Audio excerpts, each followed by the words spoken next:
Lembrai, lembrai, de V de Vingança, a história, a arte, a mensagem. Eu não conheço motivo para um filme tão abrasivo ter ofuscado tão brilhante livro. A ficção científica não é só inspirada pela realidade, mas ela também tem a mania de inspirá-la, e poucas obras conseguiram causar um impacto tão grande no mundo real quanto esse símbolo. Para sempre marcado na história, a máscara de Guy Fawkes se tornou uma imagem poderosa, tornando V de Vingança uma das ficções científicas mais impactantes de todos os tempos no mundo real. Mas o que esse símbolo tão usado realmente representa, ou deveria representar? O que é V e o que a sua vendetta contra aqueles que prometeram uma sociedade pura, fiel e segura tem a nos dizer? Eu acho que é hora de termos uma conversa. Estão sentados confortáveis? V de Vingança pode não ser o melhor quadrinho de Moore. No entanto, ainda é um dos mais provocantes graphic novels de sua época.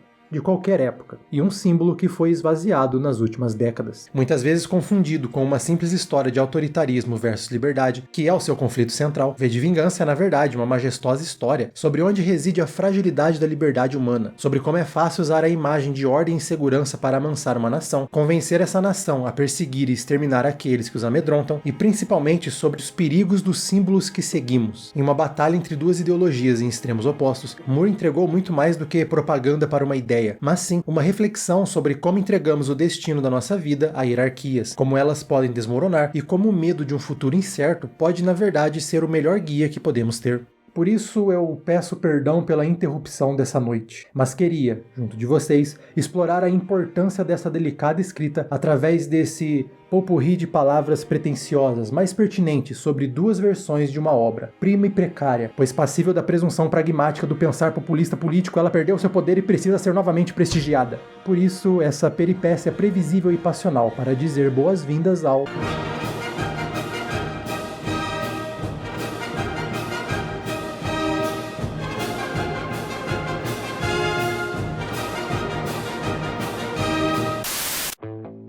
Apesar de ser uma das ficções científicas mais reconhecidas dos tempos modernos, quando o assunto é iconografia, V de Vingança é muito mais popular pela sua versão cinematográfica, que eu particularmente não odeio tanto quanto muitos outros fãs do quadrinho, mas que definitivamente não chega nem perto do original, criado pelo lendário Alan Moore, que marcou não só pela sua passagem nas duas grandes editoras da América, como também nas mais importantes britânicas, e que revolucionaria a forma que vemos quadrinhos com seu insuperável Watchmen. V de Vingança foi um de seus projetos autorais iniciais, adaptado da sua ideia de 1975, chamada The Doll. V começou a ser publicado lá em 81 na Warrior, e foi bem fraquinho na época. Parte disso é entendível, já que até mesmo nas edições completas recentes, é possível ver que Moore não dominava bem a sua escrita nesse período, com os primeiros capítulos sendo a parte mais fraca e confusa de toda a graphic novel. Com a Warrior falindo no meio dos anos 80, levaria quase uma década para a história ser completa, lá em 88. V é uma combinação de algumas das mais importantes distopias da ficção científica, com o próprio Moore listando Huxley, Juiz Dredd, 1984, talvez um pouco demais, Repente, Harley Quinn, de Harlan Ellison, e também de Ellison o The Prowler in the City at the Edge of the World. V também foi muito inspirado pelo cenário político da época, o auge da Guerra Fria e o medo de um apocalipse nuclear dominavam o imaginário público. Já quando a história foi retomada e concluída em 88, o governo de Thatcher já começava a influenciar bastante as ficções científicas distópicas. Na história é perguntado o que aconteceria se a Grã-Bretanha sobrevivesse a uma guerra nuclear, mas não o seu governo. O que acontece quando as pessoas sentem o desespero de uma sociedade que está para falir, amedrontadas e confusas. Ao que elas recorrem?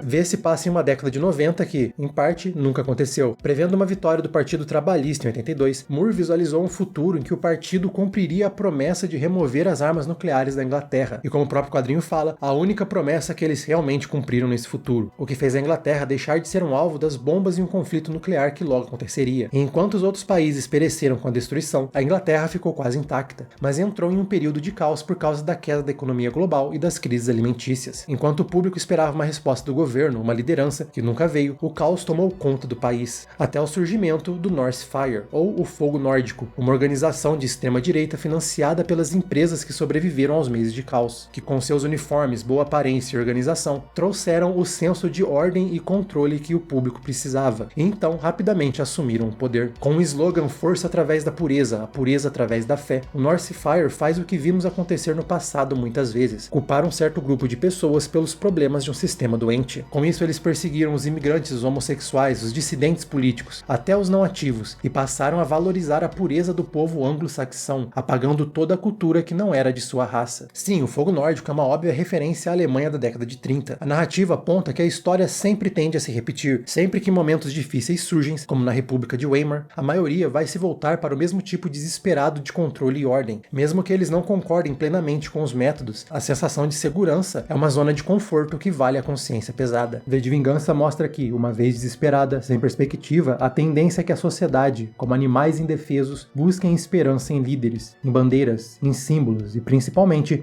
em encontrar inimigos compartilhados. O sentimento que vem de fazer parte de um grupo. E não existe jeito mais fácil de manipular esse sentimento do que te convencer de que há uma guerra e de um inimigo que precisa ser eliminado. Você dá poder a quem manipula esse sentimento, e quanto mais poder, mais inimigos eles escolhem e mais forte eles apertam a nossa garganta. E nós dizemos, até aqui tudo bem, até aqui tudo bem.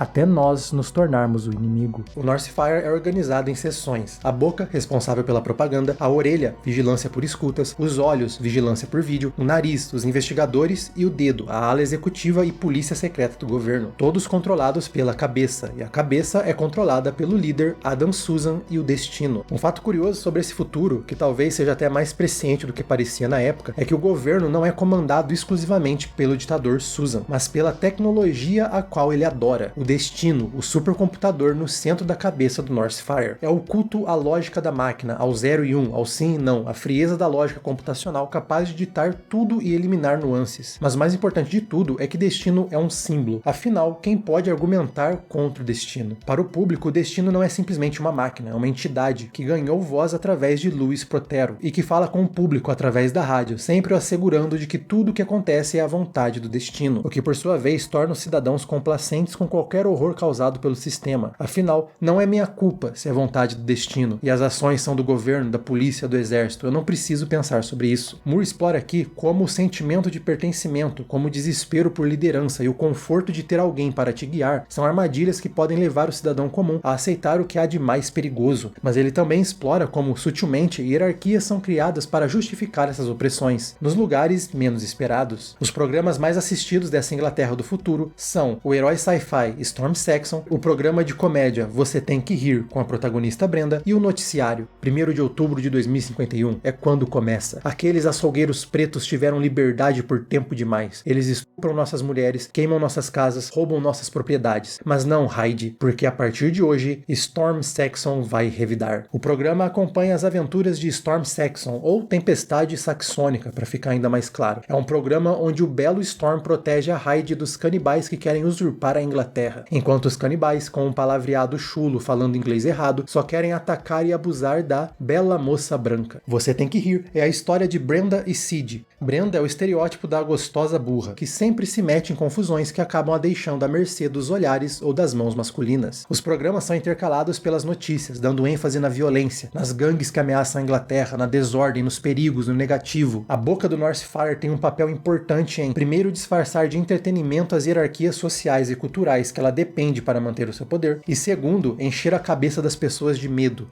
O ódio, o preconceito, a desigualdade, o medo do outro não é natural. É algo que vem das hierarquias construídas por quem está no poder e que são usadas para a manutenção desse poder. Moore até mesmo refletiu sobre a sua criação em relação ao mundo real anos depois. É possível ver a ingenuidade da minha suposição de que precisaria de algo tão melodramático quanto uma guerra nuclear para levar a Inglaterra para o fascismo. Minha filha hoje tem 7 anos de idade e os tabloides estão falando sobre a ideia de campos de concentração para pessoas com AIDS. Os esquadrões de choque usam visores escuros, assim como seus cavalos. Suas vans possuem câmeras de vigilância apontadas para todo lado. O governo já expressou o desejo de erradicar a homossexualidade, mesmo como um conceito abstrato. Só posso especular quem serão os próximos a serem legislados contra. Mais de 3 décadas depois, novamente enfrentando uma nova crise, é fácil ver como há sempre um inimigo para ser enfrentado. A Inglaterra só para os ingleses se tornou um slogan facilmente repetido e exibido no país de Moore. Em outras partes da Europa, a mesma tática de medo é usada. A ideia é mostrar a importância de desconfiar de quem está te vendendo inimigos e as soluções fáceis para se livrar deles, porque um dia eles vão se livrar de você. Então, nessa visão veementemente vil, poderia vítima e vilão ocuparem a mesma vaga? Poderia o sentimento de Vox Populi voltar a valer através da vontade de um? Mas de quem?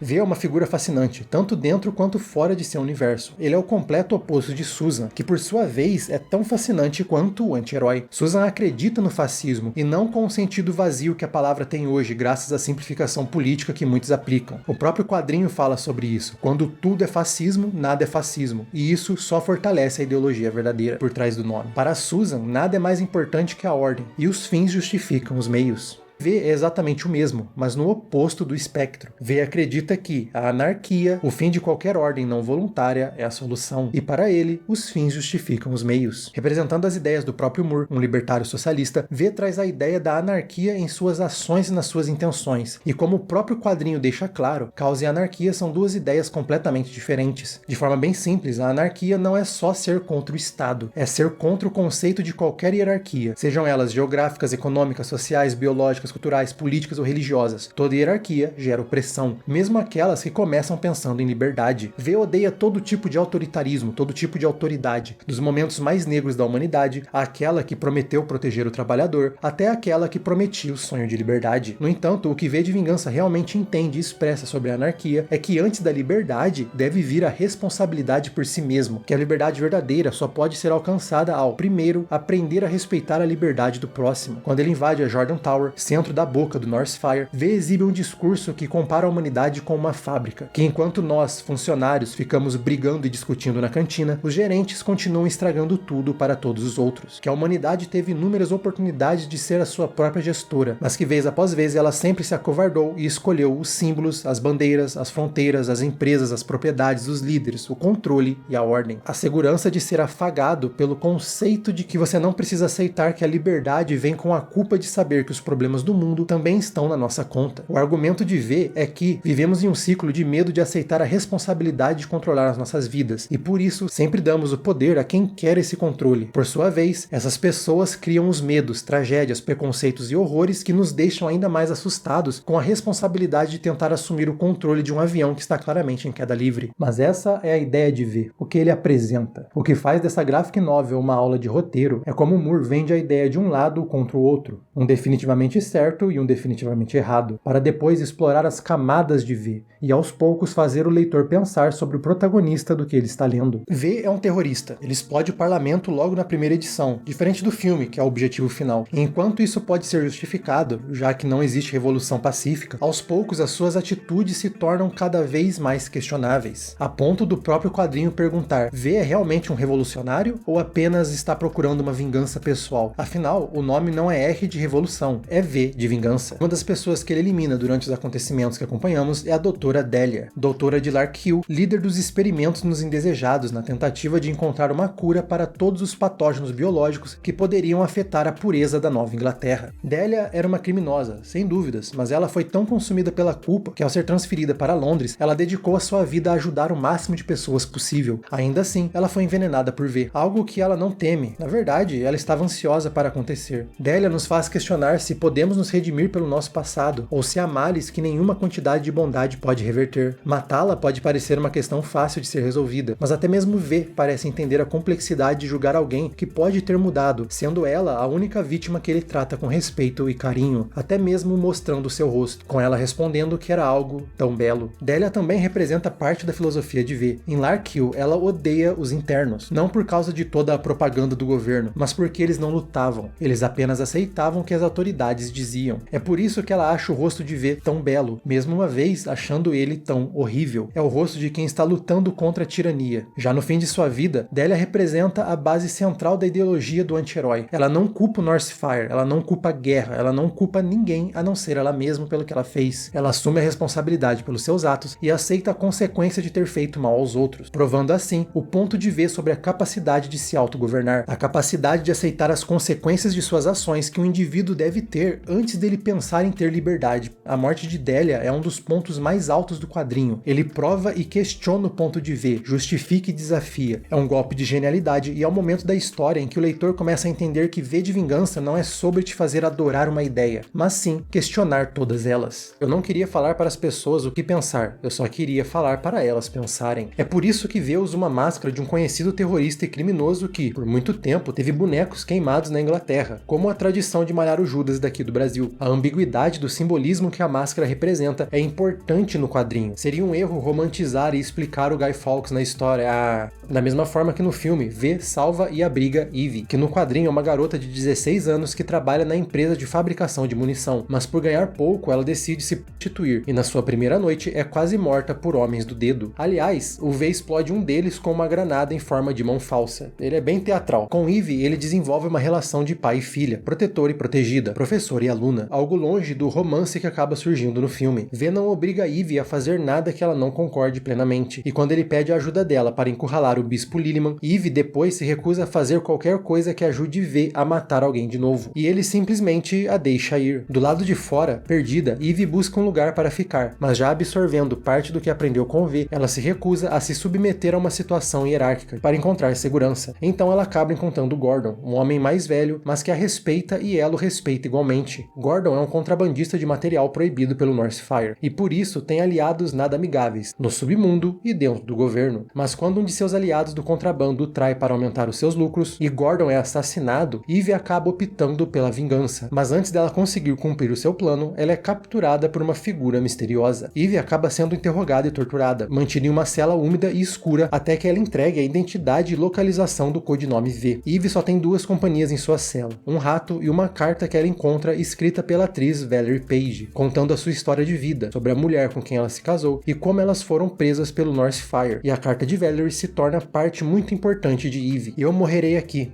Cada pedaço meu vai perecer, exceto um. É tão pequeno e frágil e é a única coisa no mundo que vale a pena ter. Nós nunca devemos perdê-lo, vendê-lo ou dá-lo. Nós nunca devemos deixá-los tirar isso de nós. E ao entender a força de Valerie, Eve prefere ser executada do que trair o seu pedaço, no que ela acredita. E então, ela é liberada e descobre que era V que tinha prendido ela para ensiná-la a ser verdadeiramente livre. E é aí que, novamente, o quadrinho questiona a figura de V. Ele torturou uma pessoa inocente para que ela também vivesse o que ele viveu, ver o seu ponto de vista, por assim dizer. Seria o V tão diferente assim do que o Northfire fazia nos campos de reabilitação? Sim, a resposta é sim. Mas é importante notar como o V é mais do que moralmente ambíguo. Ele é moralmente questionável. Os seus métodos devem causar desconforto no leitor. Essa é a intenção. A ideia da história é mostrar que, apesar de defenderem duas ideias completamente diferentes, pessoas como Susan e V, apaixonadas pelas suas ideologias, controle e liberdade, ordem e autonomia, vão justificar os meios através dos fins. E esse é o ponto principal sobre V. Você pode concordar com a sua ideologia, mas não vê-lo como um símbolo a ser seguido à risca, um ideal inquestionável. Nenhum ser humano é, e nenhum ser humano deve ser. Mas até o fim, V de Vingança ainda mostra que o seu protagonista sabe disso. Quando chegamos na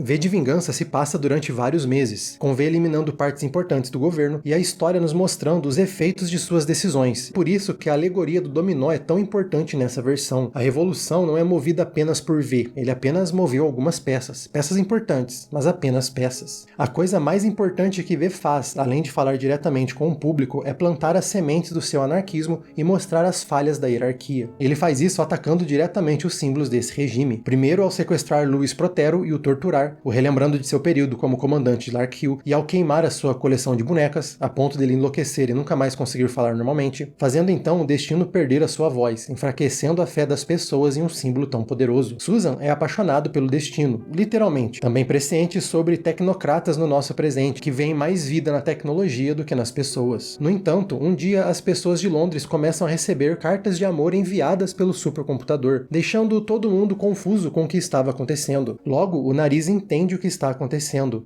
V tem controle sobre o destino. É assim que ele sabia os movimentos do dedo e como ele conseguia desligar a energia de certos bairros para gerar caos e agitação. Ele tinha uma segunda versão do computador em sua galeria e estava usando ela para manipular a principal, subvertendo as mensagens do destino, destruindo a confiança na ideologia de Susan de dentro para fora. Nos quadrinhos, apesar de termos um protagonista, temos vários personagens tão fundamentais quanto ele, principalmente três: Eve, o investigador Finch e Rosemary. Rosemary é a mulher de Derek Almond, o líder do Dedo. Ela é uma mulher amargurada que aceita ser submissa de seu marido. Ela é obrigada a aceitar todo o abuso e descaso que ele tem com ela. Mas quando Almond é morto por V, justamente por ter esquecido de recarregar sua arma após usá-la para amedrontar Rose, ela se vê sem rumo, com um governo negando seu pedido de pensão. E tendo aprendido apenas a se submeter a essa hierarquia, ela tenta correr para esse conforto, se deitando com um homem que odeia, que tem até nojo, mas que foi o único que lhe deu atenção. E quando ele é morto pelo Dedo após uma maquinação de V, Rose novamente se submete à dinâmica de mestre e servo, aproveitando da posição que a mulher é vendida nessa sociedade. Como vimos com a Brenda, ela arruma emprego para se apresentar em um cabaré, como ela mesma rancorosamente afirma, expondo a traseira para o resto do mundo para poder sobreviver. Mas abuso após abuso, Rose decide começar a se proteger. Após tanto rancor, ela decide não só se proteger e derrubar quem ela vê como responsável por toda a sua situação. Durante uma aparição pública de Susan, tentando garantir ao público que estava tudo sob controle, ao abrir a porta, Rose se vinga de quem ela achava que a colocou ali. Como V, ela decidiu por uma vendetta, provando que, como V disse, toda situação de desigualdade levará à revolta, levará à violência. A sua ação leva a Inglaterra, que já estava abalada, a um caos ainda maior. No entanto, o que V talvez previu, mas não controlou, é que a morte de Susan não dependeria de suas ações, nem de Rose. Qualquer organização feita com base no poder um dia sucumbirá, já que sempre alguém vai querer tomar esse poder. E esse alguém é Peter Creed, que entrou como novo líder do Dedo após a morte de Almond. Ele já estava de olho em acabar com a vida de Susan e assumir o Northfire. Por isso, ele contratou criminosos, liderados por Harper, o mesmo que assassinou Gordon, como o braço forte do Dedo nas ruas, os deixando prontos para tomar o poder assim que Susan demonstrasse qualquer sinal de fraqueza. No entanto,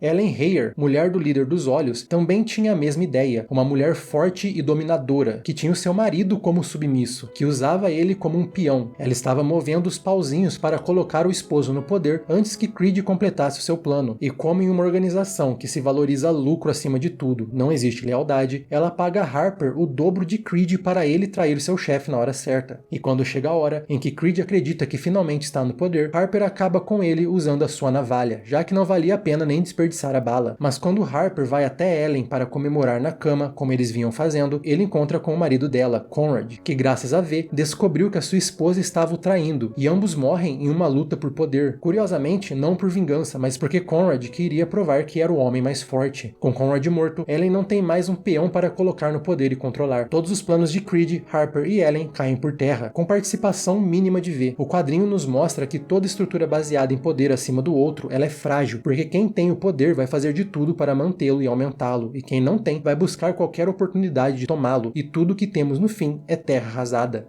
Enquanto vemos esse fim acontecendo, acompanhamos também a história de Finch, que após ver Delia morta por V, decidiu encontrar o terrorista a todo custo. E para isso ele decidiu ir até Larkhill e usar uma dose de LSD para tentar aumentar a sua percepção e conexão com o local, tentar ver o que V viu e entender o criminoso que ele procurava, para então encontrá-lo. E quando tudo começa a fazer efeito, ele realmente vê o que V viu, ele entende V, ele entra na sua cabeça, mas principalmente ele vê tudo aquilo que o seu país perdeu por causa da sua acomodação, por causa da sua covardia e do seu medo, pela sua desesperada busca por algum comando que o desse um caminho para seguir. E ele lamenta os tons de pele que a Inglaterra perdeu, a diversidade que uma vez ele tanto amou e até esse momento não sabia, até ter ajudado a destruí-la. Ao entender V, Finch descobre onde ele está escondido e fica cara a cara com ele pela primeira vez. Ainda querendo vingar Delia, ele dispara contra V, que se defende, mas não o mata. E é aqui que temos a icônica frase sobre ideias serem a prova de bala, por isso não há como matá-las. Mas depois de ver a quantidade de sangue no chão, ele sabe que feriu o terrorista mortalmente. Ao reportar ao Dedo o encontro e sobre como ele conseguiu ferir V, ele tem um lapso de consciência e não entrega onde fica a Galeria das Sombras. Agora, entendendo o que V quer, tendo lembrado que o Northfire tirou desse mundo, ele protege a localização do homem, que até esse momento ele só queria derrubar para sempre. Eve é quem encontra V, já sem vida, e ela até pensa em retirar a máscara, imaginando quem poderia estar ali embaixo, imaginando qual seria o seu rosto, qual seria a sua raça. Mas nada disso importa, porque o que ele acredita supera quem ele era. E quando ela entende isso, ela deixa a máscara onde está e dá a V um funeral viking, com um trem cheio de bombas para destruir de vez a cabeça. Tendo aprendido tudo o que podia, em alguns momentos desafiando V cara a cara ao entender a sua ideologia de verdade, ela decide vestir o manto de seu mentor, se tornar o novo V, e anunciar a Londres que agora eles devem escolher o seu destino. Diferente do filme, a roupa, a máscara não se torna um símbolo para guiar uma massa, mas sim algo para representar uma única ideia, uma única pessoa pessoa por quem concorda e a entende a ponto de questioná-la várias vezes. Todos os outros devem encontrar as suas próprias ideias e não seguir a dos outros cegamente. V sabia que morreria, mas ele aceita isso porque a sua revolução tinha um tempo de destruição e um de reconstrução, e após o seu êxito, a sua terra do faça o que quiser precisa de quem é capaz de construir, não de destruir, e por isso é a vez de Eve, e não mais das bombas. E assim acaba a revolução. Finch encontra Ellen na rua, tentando usar o pouco poder que ainda tinha, o seu apelo físico, para formar um novo exército para tomar o poder mais uma vez. E ela oferece para que ele seja o seu novo rei. Mas ele recusa a possibilidade, seguindo por uma rua parcialmente acesa, mas que acaba na escuridão, sem destinos, sem certezas, como V queria, sem deuses, sem lei, sem mestres. O que vai nascer dessa confusão? Algo pode nascer dessa confusão? E quando você pensar no qual é o preço de uma revolução, mas ainda, qual é o preço da liberdade?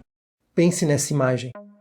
A liberdade não é uma explosão de fogos e festa, é uma rua escura, onde você não consegue ver o final, onde você deve andar sozinho e respeitar a caminhada de todos os outros que nela estão. Cada um tem o seu caminho e o seu jeito de andá-lo. Se o escuro for te amedrontar e você for seguir qualquer um que estiver segurando uma vela, então essa não é uma rua que você está pronto para caminhar. V de Vingança é então uma história poderosa, muito além de um conflito de ideologias, é uma fábula sobre o verdadeiro preço da liberdade, que começa com a aceitar a nossa culpa e a nossa responsabilidade, de que nenhuma liberdade vale mais do que a outra. Um conto sobre como nosso medo, nossa ânsia por ordem, por líderes e por guias, pode dar poder a ideias perigosas, e sobre como no fim, o poder só pode vir de um único lugar, cada um de vocês, e não deveríamos dá-lo para qualquer salvador que nos prometa a pureza do futuro. No entanto, o quadrinho foi claramente ofuscado por uma adaptação muito mais popular. A adaptação que, enquanto consegue ser fiel ao original em pontos, o que ele muda altera drasticamente o que V deveria simbolizar. V de Vingança, o filme, não é tão diferente assim da graphic novel quanto muitos dizem. Ele recria cenas e momentos com perfeição. Todo momento em que Eve está na prisão e lê a carta de Valerie é feito com maestria e talvez até mais emocionante do que nas páginas de Moore. E Hugo Weaving como V é simplesmente genial. Ele tem tanta energia por baixo da máscara que mesmo com uma cara imutável, o personagem é expressivo, tudo na voz, nas mãos, no movimento, no corpo. Voilà! In view, a humble vaudevillian veteran, cast vicariously as... E o dublador Luis Carlos Percy não ficou nem um pouco para trás. Voilà! À sua vista, um humilde veterano do vaudeville trajado com vestes de vítima e vilão pelas vicissitudes do destino. No entanto, uma obra que é sobre anarquia versus fascismo foi adaptada em um filme que só tem uma única menção à anarquia e é dita por um assaltante fazendo referência a uma banda pseudopunk. Anarchy in the UK! O filme ignora como V teve que trabalhar junto do sistema, ganhar sua confiança e se organizar, e se preparar para destruir aquilo que o oprimia e se libertar. Parte importante de uma revolução anarquista, qualquer uma na verdade. E ele prefere muito mais essa visão mística, quase sobrenatural que se vê muito na cultura norte-americana, com Lark Hill explodindo por nenhum motivo explicado. V é um líder superpoderoso, que mostra sua força diante de uma rajada de tiros e ainda consegue manter sua bravata. O quadrinho é sobre como é importante nos organizarmos, criarmos estratégias e não cairmos no erro de acreditar nos salvadores milagrosos que vão nos guiar. O filme é sobre um salvador milagroso que do nada vai surgir para nos guiar. Basta pensar no final, que apesar de catártico, não entendeu a ironia do que ele propõe. A solução para enfrentar o conformismo que levou o mundo ao autoritarismo é todo mundo se vestir igual, defender a mesma ideia e seguir o mesmo líder. Sabe? Mais conformismo. É uma dissonância que só Hollywood seria capaz de produzir. Não à toa, a máscara do V se tornou um símbolo vazio, usado por pessoas que confundem a liberdade com o direito de tirar a liberdade dos outros. É um símbolo tão vazio que foi enfiado em uma série B de super-herói para ter o universo expandido, não representando mais nada do que ele deveria. Não me entenda errado, eu ainda gosto do filme, mas ainda assim é pegar uma das mais provocantes histórias já escritas e transformar em uma versão fácil de digerir, falando de liberdade da forma mais segura, confortável e afagável possível, sem desafiar o espectador. Tal como Moore, a minha ideia aqui não é te falar o que pensar, mas te falar para pensar, para olhar para os símbolos, os líderes, as ideias que você segue e perguntar a quem ou ao que você está dando poder e o que eles podem te tirar e tirar dos outros. Porque você nunca sabe quem está por baixo da máscara, da bandeira, do ideal. Então ande pela sua própria rua, iluminado pela sua luz, e que a humanidade e a empatia prevaleça. E esse foi mais um vídeo do canal, dessa vez explorando V de Vingança. Antes de encerrar, um agradecimento especial aos primeiros imediatos Joel Melo e Mestre J, o pessoal da Ponte de Comando Guilherme Ian, Daniel Câmara e Mr. Vitim, e os oficiais de ciências Alexandre de Leon, Evandro Araújo e Paulo Nunes, pessoas essenciais na nossa missão de levar a ficção científica por todas as galáxias.